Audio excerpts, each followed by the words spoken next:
Hi everyone, welcome to Crafty Tinker's Den. In my first episode, I would like to introduce you to my very first spaceship build. This is going to be a catch-up on my journey so far, and I'll show you some of the techniques that I used to make this thing happen. So if you haven't already got one, grab a seat and a cup of tea or a coffee and enjoy. Alright, let's check out what I've built so far. This is Stellar Aegis, my very first spaceship. I've been working on it off camera for a little while now to get it to this point.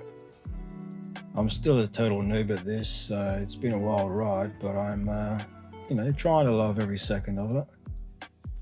The ship's got a cargo, like battle-worn vibe to it, trying to keep that Star Wars-y look and make it look like it has heavy armor and some heavy weaponry on it. Tell me what you guys reckon in the comments so far. I've got the main hull done, which is the core structure of it. I've added some wiring for LED lights to add that engine glow, makes it look a bit more spanky. Should bring more life to the party, I hope. Also added the wiring to the ion cannon. Not sure what it actually is going to be at the end, but hopefully an ion cannon. Let me know if you have any ideas. I made something to go inside the housing, but I'll show you more on that in the next episode. The actual housing for it is a Nerf gun sight that I downloaded from Thingiverse. I thought it looked pretty cool. Gave the ship that extra bit of height that I was after. I have mainly used 3D printed PLA parts to get to this stage of the build. Started off with two bright green tanks, which you probably saw in the first photo at the start of the video. I cut them off an old water pistol. Originally it was going to be a very, very small ship. These tanks were actually going to be part of the wings, but it very quickly escalated to this 650mm giant. For the interior of the main body, I used 3 cardboard boxes from some kind of oil incense that my wife had, which gave me some room for cabling, the batteries and any other electronics, and a giant headache because they stunk like a nail saloon. After that, I just kept on adding parts one at a time, and it kept growing and growing from there. I try making sure the hull is symmetrical and not too cluttered at this point of the build, otherwise it'll just do my head in.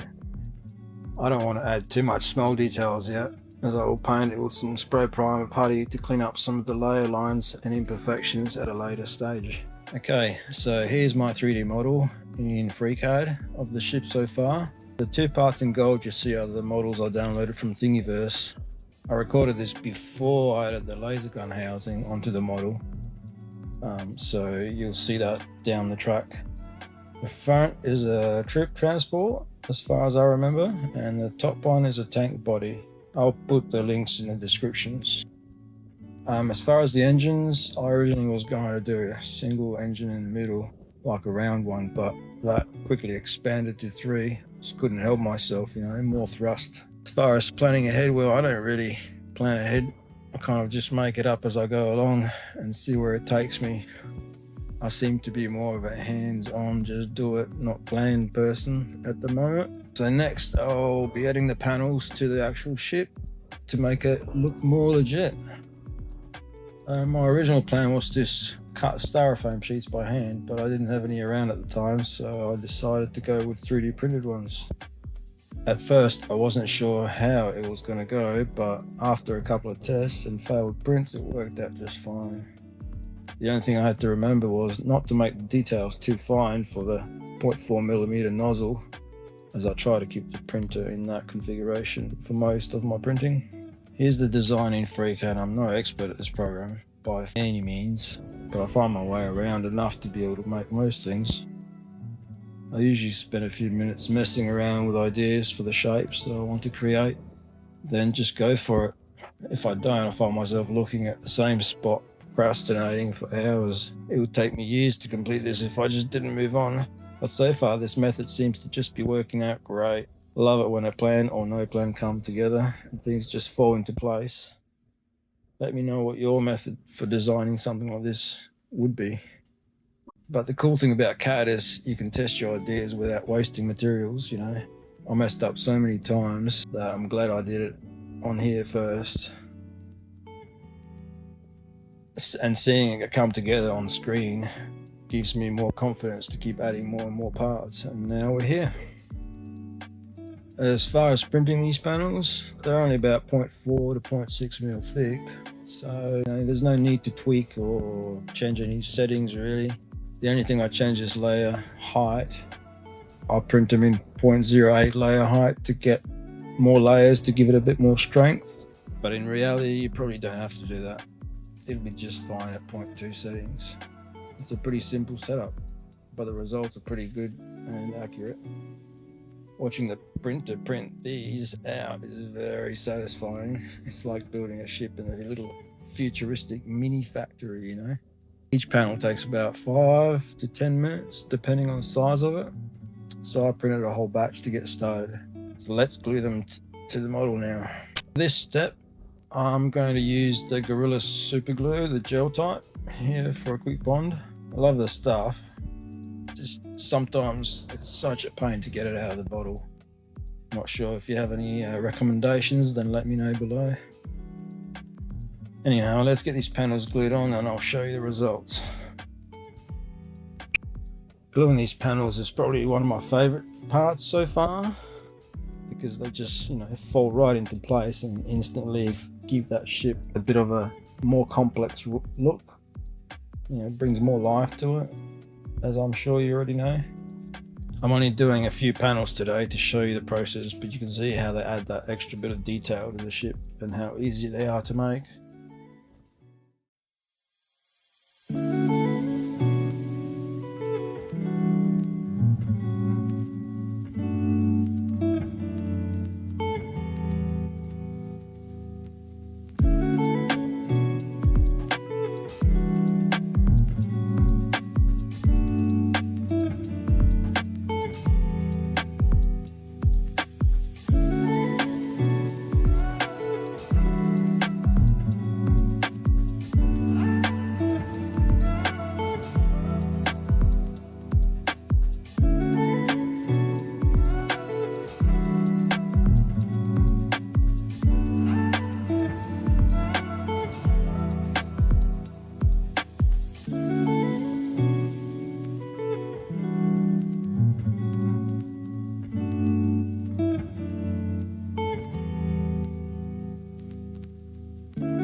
Alright, last thing, I just wanted to briefly check out the underside of the ship. I wanted the electronics compartment to be accessible, so I decided to make the bottom covers stick on with some magnets. This also allows me to tweak things later on. You might have seen some guns in the intro photos. I'll mount these with magnets for you next time. Stay tuned. If you made it this far into the video, I want to thank you so much for watching. Let me know what your thoughts are down in the comments, and the more feedback, the better.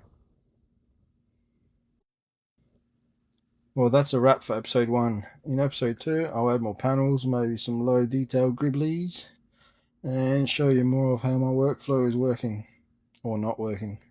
What do you guys reckon of the 3D printed panels in the ship so far? If you enjoyed this build, like and subscribe so you don't miss episode 2. Thanks again for watching, and I'll see you all in the stars.